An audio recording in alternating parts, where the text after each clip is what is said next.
ανάμεσα στον Παναθηναϊκό και στην περίφημη Boca Juniors της Αργεντινής. Με το παιχνίδι αυτό ο Παναθηναϊκός τίμησε το Μίμη Δωμάζο για την 20η προσφορά του στο σύλλογο. Το βλέπουμε εδώ για τελευταία φορά να μπαίνει σαν αρχηγός του Παναθηναϊκού στο γήπεδο, ενώ 45.000 φύλαθλοι τον αποθεώνουν.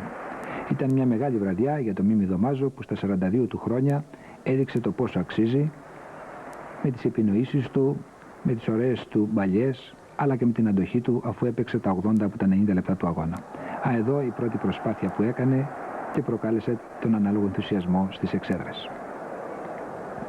Είναι γενικά ένα ωραίο μάτς. Εδώ ο Παναθηναϊκός είναι στην επίθεση με το Ρότσα. Πολύ ωραία μπαλιά, θα βγει ο Σαραβάκος μπροστά, αλλά θα σουτάρει επάνω στον τερματοφύλακα της Αργεντινής. Εδώ ο περίφημος Ζάετς που εντυπωσίασε για μια ακόμη φορά τους φιλάθλους. Ωραία μπαλιά, βγαίνει ο Χαραλαμπίδης, που κάνει γκολ αλλά ακυρώνεται γιατί ήταν offside, όχι ο Χαραλαμπίδης, ένας άλλος παίκτης από τα αριστερά τη στιγμή της πάσας του Ζάετς.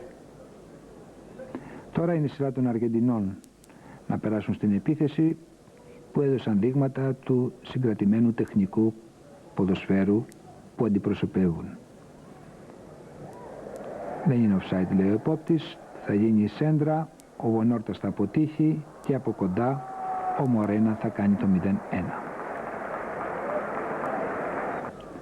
Οι Παναθηναϊκοί με το Δωμάζο εδώ θα περάσουν στην αντεπίθεση, ο Μαυρίδης προσπαθεί να φύγει, ωραία μπαλιά στο Ρότσα, μπαίνει αυτός, ανατρέπεται 2 φορές μάλιστα, ο κύριος Βασάρας καταλογίζει πέναλτι.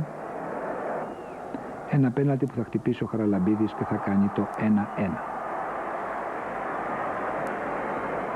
Με πολύ ενδιαφέρον συνεχίστηκε το μάτς καθώς η μπάλα ανεβοκατέβαινε από μια περιοχή στην άλλη. Πάλι ο Δωμάζος εδώ σε μια ωραία μπαλιά. Σέντρα του Ρότσα, σφυρίχθηκε όμως offside. Καλύτερος ο Παναθηναϊκός, επιτίθεται πάλι.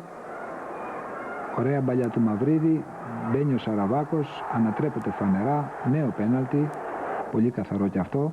Θα το χτυπήσει ο Χαραλαμπίδης, η μπάλα στο δοκάρι, στο κεφάλι τερματοφύλακα, γκολ δεν θα μπει πάντως. Αντίθετα από την άλλη πλευρά, οι Αργεντινοί θα κερδίσουν ένα φάουλ λίγο αργότερα. Θα γίνει το σουτ, θα αποκρούσει ο Λαφτσής, θα χάσει την μπάλα και ο επερχόμενος Πόρτε θα κάνει το 1-2. Σκορ με το οποίο τέλειωσε το πρώτο ημίχρονο. Ο Ζάιτς τώρα στο δεύτερο ημίχρονο προσπαθεί για τον Παναθηναϊκό. Αριστερά η μπάλα, στο Σαραβάκο τώρα. Πολύ ωραίο σουτ στην κίνηση επάνω και 2-2. Το ξαναβλέπουμε, ήταν το ωραιότερο γκολ σε εκτέλεση του αγώνα. Ενθουσιασμός στις εξέδρες, πολλοί κόσμος στο Ολυμπιακό στάδιο και για το μάτς και για το Δωμάζο φυσικά, που άξιζε μιας τέτοιας τιμής. Να όμως τώρα η Boca Juniors στην επίθεση, θα κάνει μια ωραία προσπάθεια ο Κόρντοβα εδώ, κερδίσει την κόντρα, θα βρει τον τρόπο να την περάσει στον Πόρτε την μπάλα και 2-3 που ήταν το τελικό αποτέλεσμα. Οπωσδήποτε ένα ωραίο μάτς που ικανοποίησε τους φιλάθλους. Εδώ είναι η στιγμή που ο Μίμης Δωμάζος φεύγει από το γήπεδο λίγο πριν τελειώσει το παιχνίδι και κάνει το γύρο του θριάμβου αποθεούμενους από τους 45.000 φιλάθλους. Ήταν το τέλος μιας λαμπρής καριέρας, της λαμπρότερης ίσως στην ιστορία του ελληνικού ποδοσφαίρου.